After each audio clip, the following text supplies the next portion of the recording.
Begitu kau bayangkan menikah hanya tempat tidur, maka siap-siap kau kecewa. Kenapa? Tidak lama itu nikmatnya begitu. Tanya bapak tak? Tanya. Tidak lama itu. Makanya disebut bulan madu. Tidak disebut tahun madu. Bulan madu saja. Kalau kau pacaran, nak semua itu. Semua indah-indah. Mau tidur, bang jangan lupa berdoa ya. Itu sebelum dinikahi. Sudah nikahi, macam-macam keluar semua aslinya. Waktu dipacari, tabe endi, hati-hati. Ada batu deh, itu waktu dipacari. Sekali sudah dari istri, tahan tuh kakinya. Di mana kau simpan matamu goblok? Itu. Maka siaplah kalian menghadapi masalah.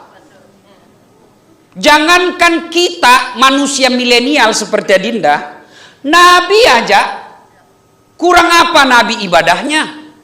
Kurang apa cintanya Allah kepada Nabi?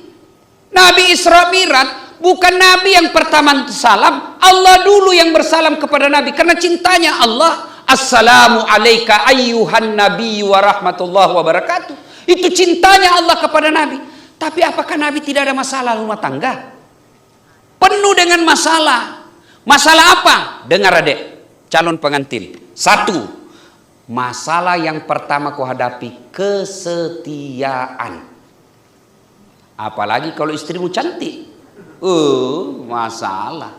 Digoda orang. Apalagi kalau suaminya jelek. Ini masalah pak. Gitu. Alhamdulillah ini suami gagah, istri cantik. Nasa ngoge isi tamangengi. Klop.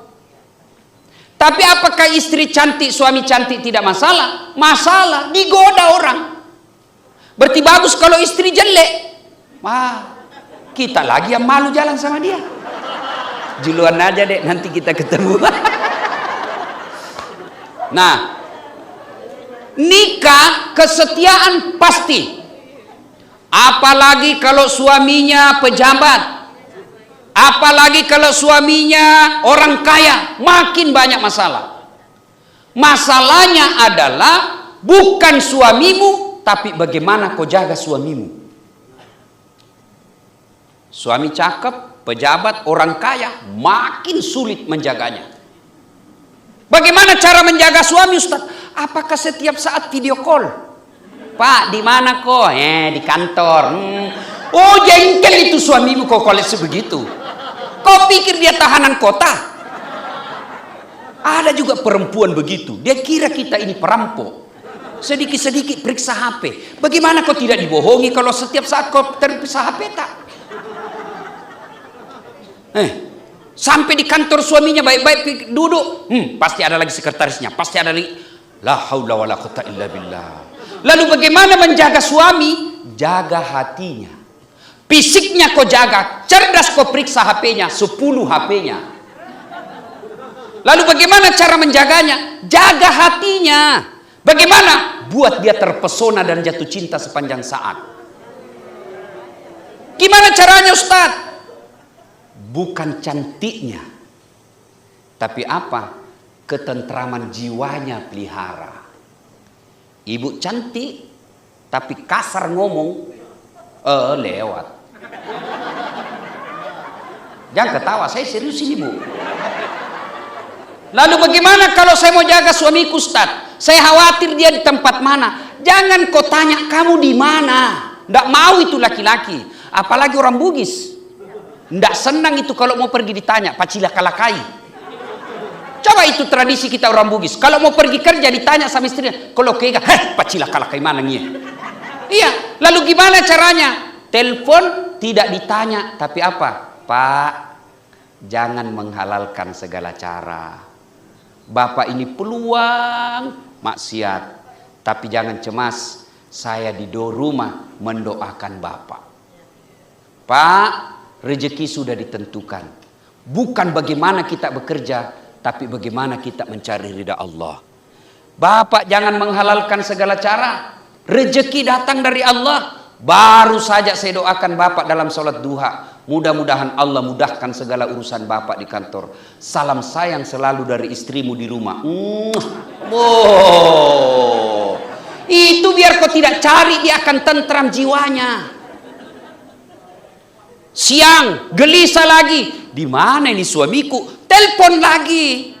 Telepon jangan cari. Gimana caranya? Pak, nih saya lagi sama cucu, lagi belajar ngaji. Video call ya Pak ya. Nah nih, tenang perasaannya.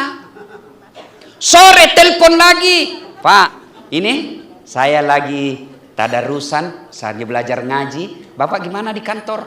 Tenang perasaannya. Cuma kan kita bukan begitu telepon kita. Telepon kita, di mana kok? Cepat kau pulang. Awas kok kalau kau tidak pulang, ah. Jangan ketawa, saya serius ini.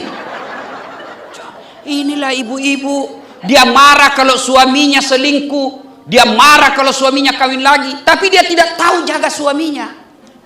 Gimana cara jaga suami? Bukan diperiksa setiap saat, tapi diingatkan. Ganti mic-mu ini, putus-putus sih. Ganti. Ya. Ya Bu? Nah, maka kesetiaan. Kita juga suami, jaga kepercayaannya istri. Jangan selalu alasan rapat, ternyata pergi merapat. Jangan aku tunjuk, tidak boleh orang menunjuk di sini.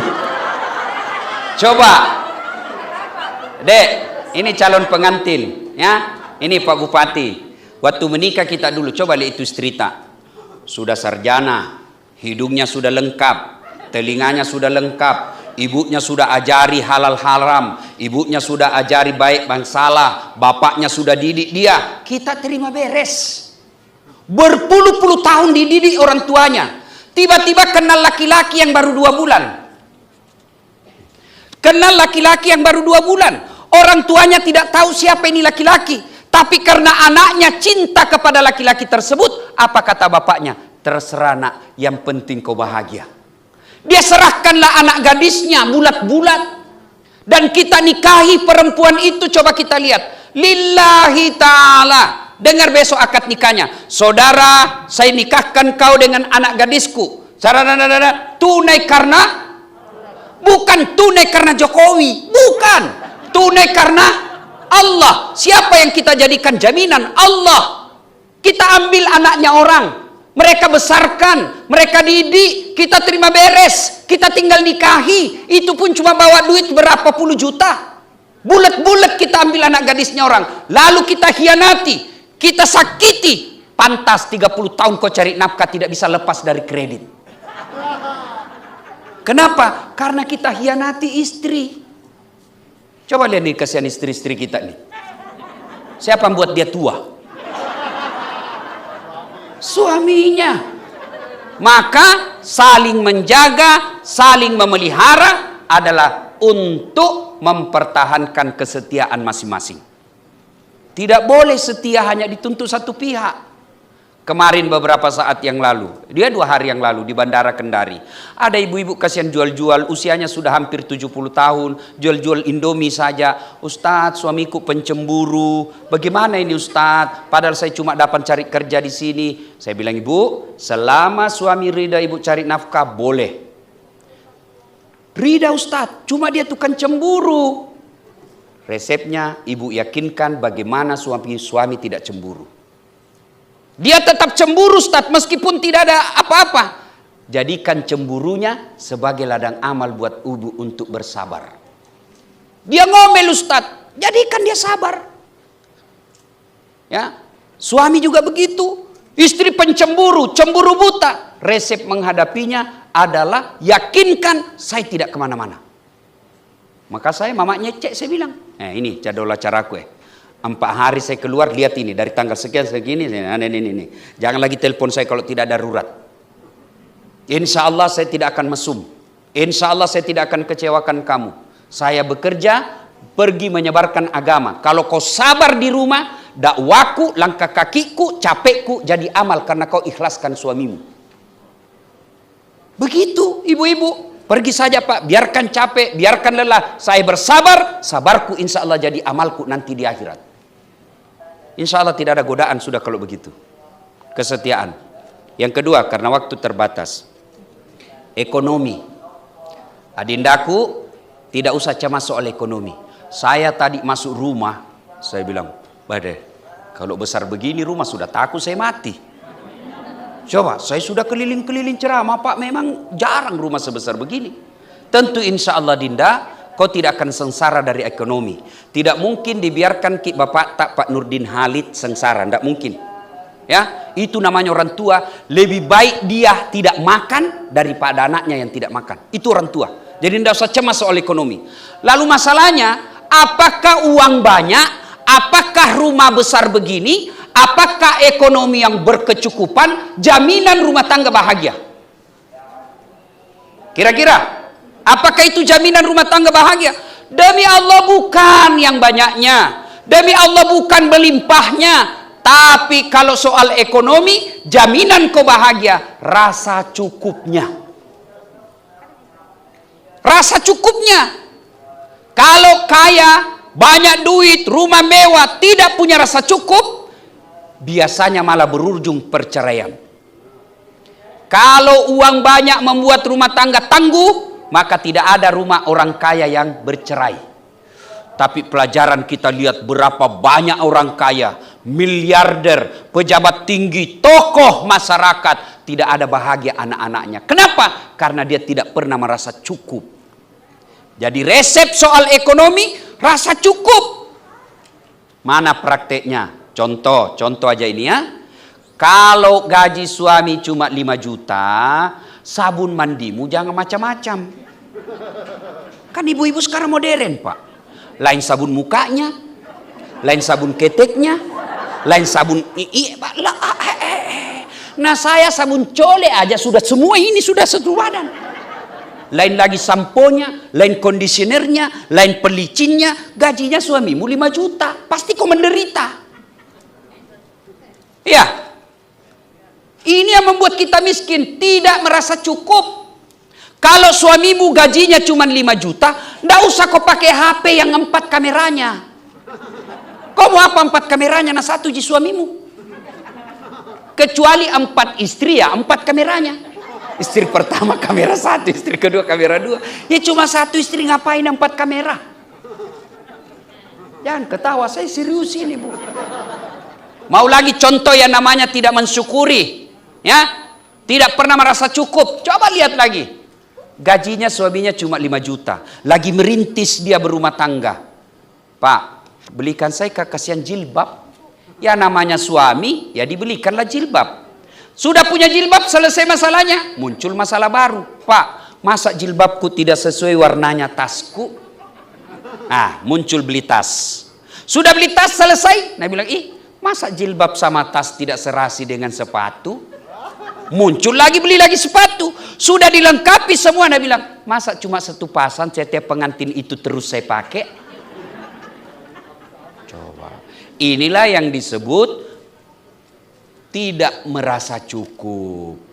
Rasulullah, Bapak Ibu, itu rumahnya Nabi Bu. Kalau baca kisahnya itu, riwayat hidup Nabi yang dikarang oleh Muhammad Haikal, itu rumahnya Nabi. Kalau beliau berdiri, kepalanya Nabi tersantuk di langit-langit rumahnya. Kalau beliau sholat tahajud bersama Aisyah, itu kakinya Nabi digilik-gilik oleh anunya Aisyah. Kenapa? Karena menyentuh kepalanya Aisyah. Begitu kecilnya kamarnya Nabi. Tapi begitu kecil kamarnya, beliau selalu mengucapkan baiti jannati, rumahku laksana surga bagiku. Ada orang mobil melimpah, mobilnya harga miliaran, bukan 1 unit, beberapa unit, kamarnya mewah, tapi kok kenapa tidak pernah kebahagiaan dalam rumah tangga? Kenapa? Karena bukan memang uang yang banyak menjadi kebahagiaan, tapi rasa cukup. Yang ketiga masalah dalam rumah tangga, penyatuan 2 keluarga. Pak Nurdin Halid punya keluarga besar. Calon Baisan punya keluarga besar. Menyatukannya bukan pekerjaan gampang. Untuk menyatukannya ini bukan pekerjaan gampang. Apalagi 2 suku yang berbeda. Bugis ketemu Padang. Oh susah itu Pak. 1 Bugis boros, 1 Padang irit. Enggak, Ka'bah susah itu ketemunya, Pak. Iya? Iya toh? Maka untuk menyatukan dua keluarga ini, apa resepnya? Masalah-masalah dalam rumah tangga ini, apa resepnya? Das'at, ada masalahmu. Bapak Nurdin Halid ada masalah. Allah tidak mengatakan, Pak Nurdin Halid ada masalah, jadi ketua umum Golkar dulu. Tidak. Das'at, ada masalahmu, kau jadi ketua MUI dulu. Tidak. Allah cuma minta dua. Ista'inu bis-sabri was-salah. Sabar, sabar, sabar. Perbaiki solatmu, saya yang selesaikan masalahmu. Apakah orang solat tidak ada masalahnya? Ada masalahnya. Cuma kalau dia solat, Allah yang bantu selesaikan. Kalau Allah yang bantu selesaikan, kecil punya anak. Mana bisa punya anak sudah tua istrinya, itu kata kita. Tapi kalau Allah yang mau, kecil buat Allah. Mana bisa pergi haji, dia cuma pegawai honor, itu kata manusia. Kalau Allah, dia kasih jalan. Orang yang sholat dalam rumah tangganya, bukan tidak ada masalahnya, ada juga masalahnya, cuma Allah yang bantu selesaikan masalahnya. Apa resepnya menghadapi masalah rumah tangga? Ilmu pertama, sabar. Tidak adalah kalah ilmu sabar. Biar dia profesor doktor, biar dia pengusaha sukses, biar dia tinggi jabatannya, tapi kalau tidak punya kesabaran, rumah tangganya tidak akan bahagia. Dapat istri tukang ngomel, tidak ada kalah ilmu sabar. Sabar. Karena memang begitu perempuan. Dijelaskan satu, tangkisannya 10. Begitu memang fitrahnya perempuan, ngoceh. Karena kalau dia tidak pernah ngoceh, perlu bawa konsultasi.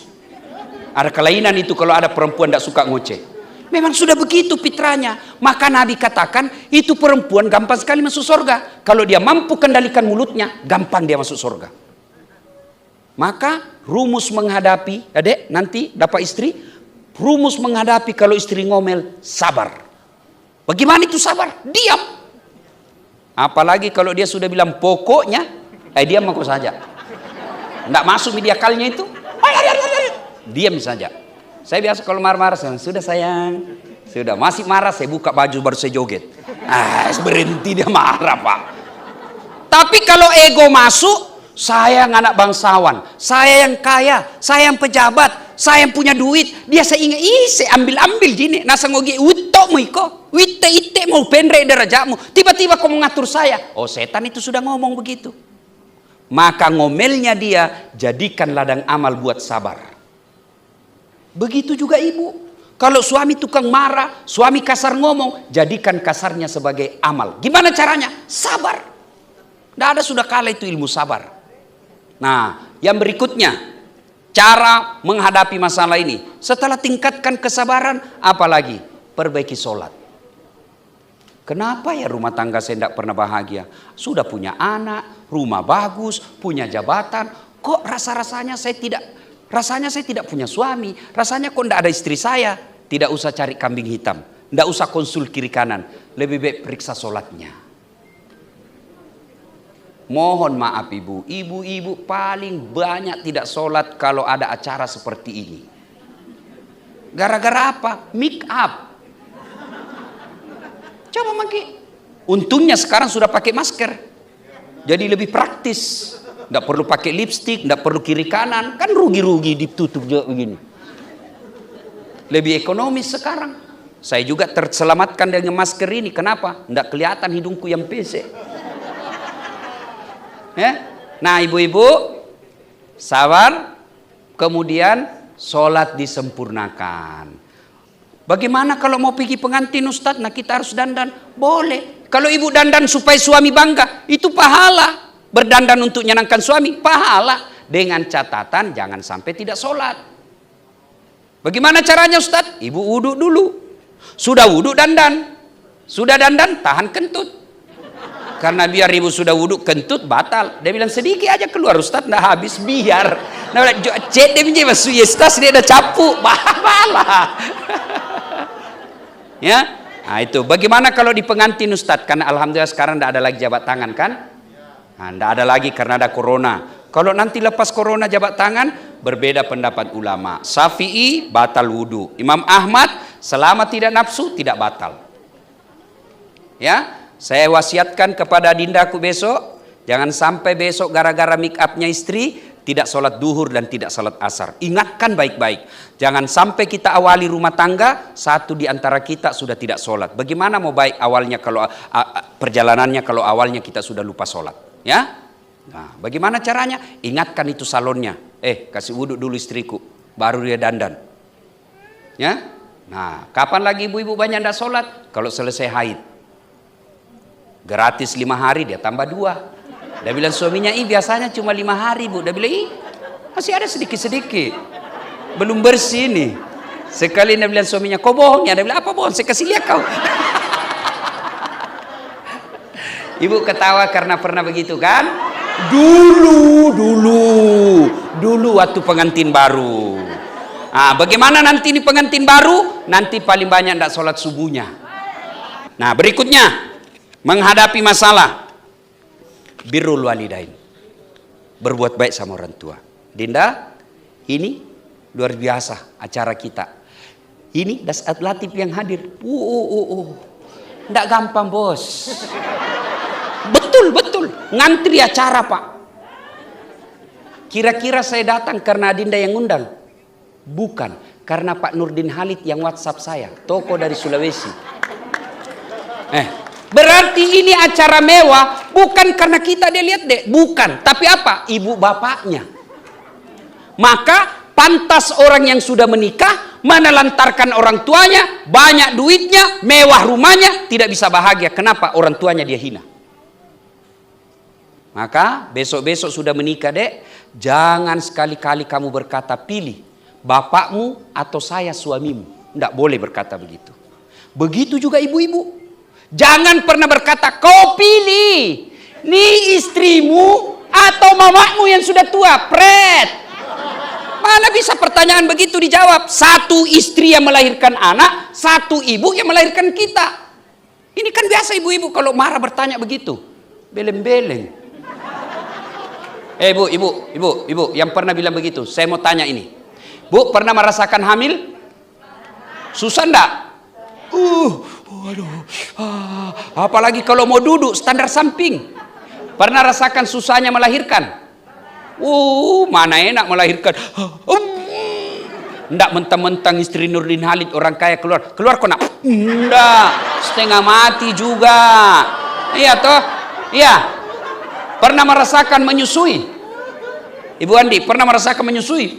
Repotnya itu. Apalagi kalau dia tumbuh giginya.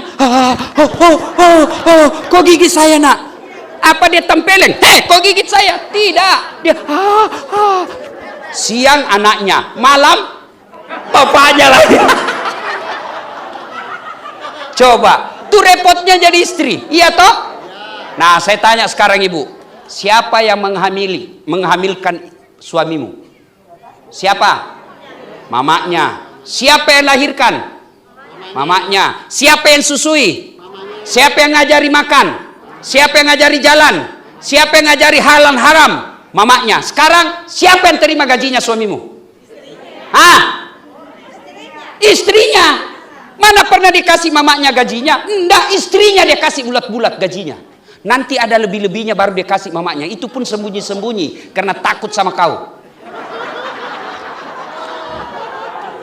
Makanya jangan pernah berkata pilih. Siapa yang nikmati rumah mewahnya suami? Ibunya, istrinya. Siapa yang nikmati mobil mewahnya? Istrinya. Orang tuanya, kalaupun dibelikan kendaraan tidak semewah kendaraan istrinya, padahal ibunya yang setengah mati sekolahkan. Maka demi Allah, ketika punya rumah tangga dan kau lupakan orang tuamu, kau tidak akan dapat kebahagiaan dunia sampai akhirat. Dengar ini deh ya, bekal ini ya. Yang berikutnya, kalau mau rumah tanggamu tertolak dari bencana, banyak-banyaklah bersedekah. Banyak bersedekah. Itu jelas oleh Nabi. Kalau kau mau tertolak dari bencana, kalau kau mau terhindar dari musibah, umurmu panjang dan bahagia hidupmu, kata Nabi ada 6 cara. Karena waktu terbatas satu aja. Yang itu Nabi katakan, as-sadaqatu, bersedekahlah. Maka ibu-ibu, Kalau ada masalah rumah tangga, lebih baik sedekah tolak balanya. Nggak usah curhat di Facebook. Instagramnya semua dia share. Sampai ada yang bilang, Ustadz, bahagianya rumah tangganya itu Ustadz tetanggaku. Saya bilang, kenapa ibu tahu? Dia bilang, itu Instagramnya sama WhatsAppnya Ustadz, foto-fotonya romantis. Saya bilang, bodoh itu kalau foto bertengkar dia share di WhatsApp.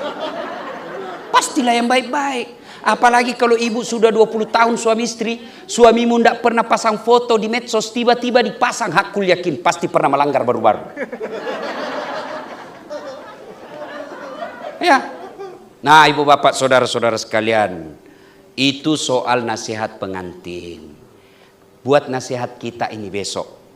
Pengunjung, satu. Biasanya kalau ada pengantin banyak pulang bawa dosa. Kenapa pulang bawa dosa? Datang mencela acaranya orang. Nggak enak kuenya. Kayak basi. Padahal membungkus. Ibu-ibu Columbus. Tahu Columbus? Kelompok ibu-ibu pembungkus. Pak Doko.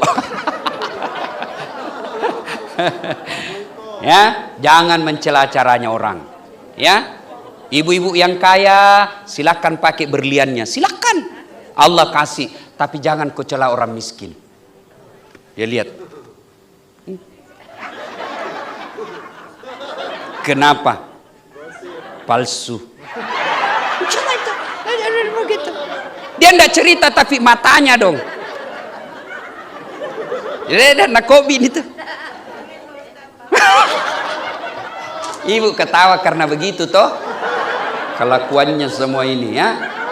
Bu, silakan pakai perhiasannya ibu, tapi jangan menghina kasihan orang miskin. Mereka juga mau pakai, tapi Allah batasi. Allah pilih ibu pakai berlian, maka hormati mereka yang tidak. Dua, biasanya kalau ada acara pengantin, banyak yang praktek-praktek mubazir. Kue terutama. Air paling sering jadi korban itu air gelas. Belum habis cocok lagi, belum habis itu uang semua dibeli orang. Sate, kalau satu tusuk bisa dimakan, jangan ambil dua.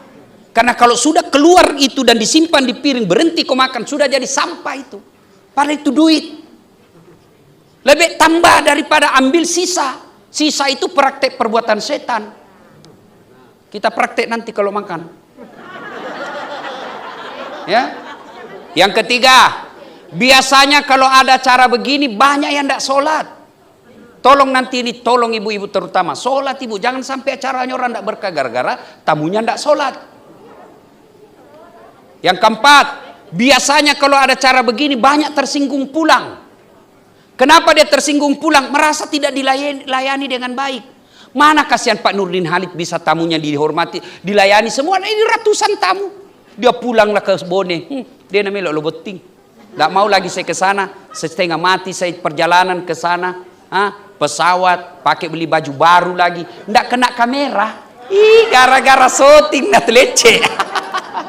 Ya, nah ibu bapak saudara-saudara sekalian, ini acara pengantin. Sekarang buat akikah, ya sudah menikah nanti dek, berikutnya sudah menikah, ada anak Allah kasih, maka kewajiban orang tua yang pertama kasih nama. Ini nama sekali, baik sekali namanya. Luar biasa. Ya, saya baru tahu ternyata bapaknya anaknya Pak Rudianto Asapa. Setelah saya baca, ini pentingnya ada nama orang tua di belakang. Ada kesalahan kita orang Islam ikut gaya Eropa. Sudah menikah, namanya suami di belakang itu haram. Tetap namanya bapak. Kan biasa, sudah menikah, nama misalnya istri saya namanya Naura Sidkia. Sudah menikah biasanya dia ganti Naura Sidkia Dasat. Berarti anakku ini. Enggak, boleh ada suami di belakang namanya, tetapi namanya Naura Sidkia, suaminya, istrinya Dasat Latif. Boleh. Ada di situ istrinya Dasat Latif. Naura Sidkia, istrinya Dasat Latif. Boleh. Supaya orang jelas bahwa Dasat Latif istrinya ini. Coba, lahir istri saya namanya Naura Sidkia. Anak saya kasih nama Naura Nasirah. Bapak mamanya Naura Sidkia Nasrun. Saya anakku Naura Nasira Dasat. Ya begitu, jangan sudah menikah langsung nama suami. Salah itu, haram hukumnya mengubah nasab kita. 2, kasih nama yang baik. Nama itu adalah doa. Ketika namanya perempuan kasih nama mutmainnah, artinya jiwa yang tenang. Setiap orang panggil, oh mutmainnah, orang doakan, wahai kau jiwa yang tenang. Berikutnya nafkah. Nafkah tidak usah cemas. Siapa sangka Pak Nurdin Halid punya rumah seperti ini sekarang? Dari mana dapatnya? Bukan titipan dari bapak, tapi dari mana? Karena bapaknya mendidik dengan baik. Karena kalau didik anak dengan baik, tidak usah cemas soal isi perut. Jangankan kita manusia, sarjana, punya kaki, punya tangan, punya mata, cicak dijamin rezekinya oleh Allah. Tahu cicak, Ibu? Tahu? Apa dia makan itu cicak? Hah? Apa? Masuk akal enggak? Satu terbang, satu cuma di dinding jalan. Tapi Allah Maha Kaya. Apa lagu kita waktu kecil? Cicak-cicak di dinding, diam-diam merayap. Datang seekor nyamuk, nyamuk yang datang. Tidak dikatakan lagu cicak lompat ke nyamuk. Tidak dapat dia, kasihan, patah-patah kakinya. Allah yang jamin rezekinya. Itu enaknya lagu-lagu zaman dulu. Kita waktu kecil kan lagunya lagu begitu. Kalau sekarang lagunya anak-anak apa? Pikiranku tak dapat ku mengerti. Kaki di kepala, kepala di kaki. Pantas kodongo.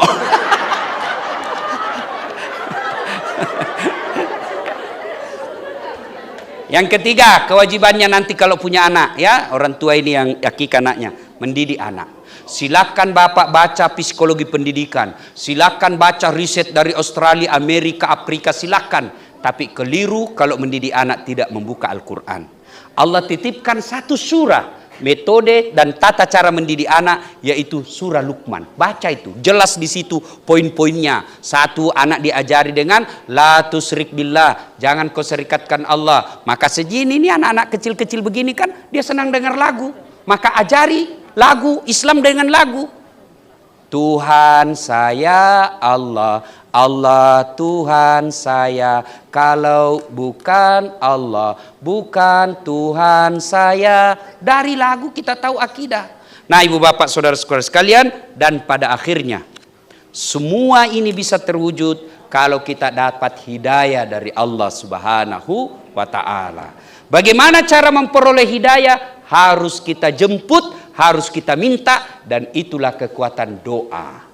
Maka nanti selesai menikah, ada masalah, banyak-banyaklah berdoa, dan doa paling mustajab adalah ketika kita sujud terakhir dalam sholat.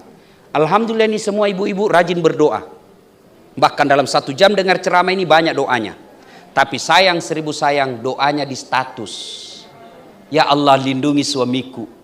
Pergi suaminya, ya Allah rahmati pekerjaannya. Tapi di mana statusnya? Sibuknya itu Tuhan mau baca statusmu. Maka berdoa ketika selesai sholat, dan berdoa itu Dinda tidak harus pakai bahasa Arab. Boleh berdoa dengan bahasa kita masing-masing. Ya Allah rahmati rumah tanggaku. Ya Allah bahagiakan rumah tanggaku. Ya Allah lindungi keluargaku. Boleh berdoa begitu. Tapi demi Allah, doa tidak diijabah tanpa sholat. Karena sholat adalah kunci dari semua kebaikan kita. Demikian, mudah-mudahan ada manfaat. Terima kasih atas segala perhatian. Mohon maaf atas kekurangan. Mari kita tutup ini dengan bersama-sama berdoa. Mudah-mudahan acara ini berkah. Dan keluarga pengantin insya Allah diberkahi keturunan yang soleh dan soleha. Dan keluarga besar sahibul bait dikumpulkan di akhirat. Kita bersama dengan Rasulullah minum di air telaga Al-Kautsar. Amin. A'udzubillahi minasyaitonirrajim. Bismillahirrahmanirrahim.